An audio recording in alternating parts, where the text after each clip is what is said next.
السلام علیکم، welcome to the channel. آج میں بات کروں گا کہ پاکستانیوں کو کیوں بین کیا گیا ہے امریکہ میں، یا کیوں اتنی ریسٹرکشن لگائی جا رہی ہیں۔ دیکھیں، میں اس وقت موجود ہوں جارجیا میں، لیکن میں آپ کو ایک بات بتاتا ہوں۔ جب بھی کوئی نیا پریزیڈنٹ آتا ہے نا کنٹری کا، جب بھی کوئی نیا وزیر اعظم، پرائم منسٹر یا پریزیڈنٹ بنتا ہے، تو وہ ملک میں آتے ساتھ ہی کچھ نہ کچھ چینج کرتا ہے۔ اگر ہم یہاں کی مثال لیں تو یہاں پہ بھی جب گورنمنٹ بنی ہے، جارجین گورنمنٹ جو نئی 2025 میں جو بنی ہے، اس میں بھی جو پرائم منسٹر ابھی آیا ہے اس نے بھی چینجز کیے ہیں، ٹھیک ہے۔ اب دیکھیں کہ جب بھی امریکہ میں کوئی بھی گورنمنٹ آئی ہے، کوئی بھی پریزیڈنٹ آیا ہے، ٹرمپ آیا ہے، اوباما آیا ہے، بائیڈن آیا ہے، ٹھیک ہے، تو انہوں نے کچھ نہ کچھ چینج کیے ہیں اپنی گورنمنٹ کے حوالے سے، ٹھیک ہے۔ تو اگر آپ دیکھیں جیسے پہلے آتے ساتھ ہی ٹرمپ نے انڈین سب کو اور افغانی جتنے بھی تھے ان سب کو جو ہے وہ بتایا، اور اس کے بعد وہ سب کو اکٹھا کیا اور سب کو واپس بھیج دیا، صرف کہ انلیگل ہونے کی وجہ سے۔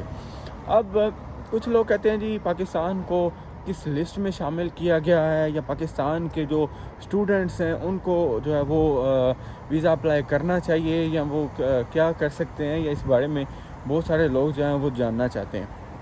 تو دیکھیں، جو ٹائم دیا تھا ان کی گورنمنٹ نے، تو کل بھی میں نے جو ہے امریکی ایک ہماری جو ہر کنٹری میں ہوتا ہے کہ ایز اردو اسپیکر ایک بندہ ہوتا ہے، تو ان کے ہی ملک کا ایک بندہ تھا جو کہ اردو میں بتا رہا تھا کہ وہ یہ کہہ رہا تھا کہ دیکھیں، امریکہ جو ہے ہم لوگ اگر ویزا دیتے ہیں تو ہم لوگ ایز وزٹر ویزا دیتے ہیں، یعنی ایز اے مہمان ہم لوگ ویزا دیتے ہیں۔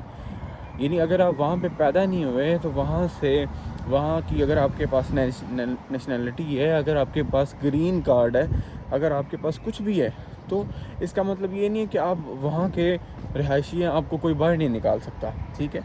آپ امریکہ میں رہ سکتے ہیں پرماننٹلی، اس کا مطلب ہے کہ آپ کو گرین کارڈ دیا گیا ہوا ہے۔ تو اس کے بارے میں مختلف رائے ہے لوگوں کی، مختلف کنسیپشنز ہیں لوگوں کی۔ تو دیکھیں، اب جو اسٹوڈنٹس ہیں ان کے لیے یہ خطرے کی گھنٹی ہے، کیونکہ ان کا جو مین مقصد ہے نا اس کے پیچھے، وہ یہ کہتے ہیں کہ ان ملکوں کو ہم نے جو لسٹ میں شامل کیا ہے وہ اس وجہ سے کیا ہے کہ جن کنٹریز میں آپ کے ڈاکومنٹس جو ہیں وہ پیسے دے کے بن جاتے ہیں، ایزیلی آپ کے ڈاکومنٹس جو ہیں وہ بن جاتے ہیں، ٹھیک ہے۔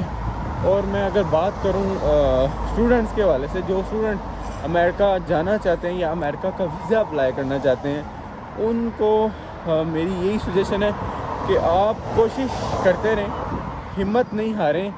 کسی بھی وجہ سے آپ کو جو ہے وہ ریجیکشن نہیں مل سکتی اگر آپ کے پاس کوئی وجہ ہے جانے کی وہاں پہ۔ تو اگر آپ کے پاس کوئی وجہ ہی نہیں ہے امریکہ جانے کی، یا ان کو کوئی سالڈ ریزن نہیں ملتی ان کی امیگریشن کو وہاں پہ جا کے، تو آپ کو وہ واپس بھیج دیں گے، سمپل سی بات ہے۔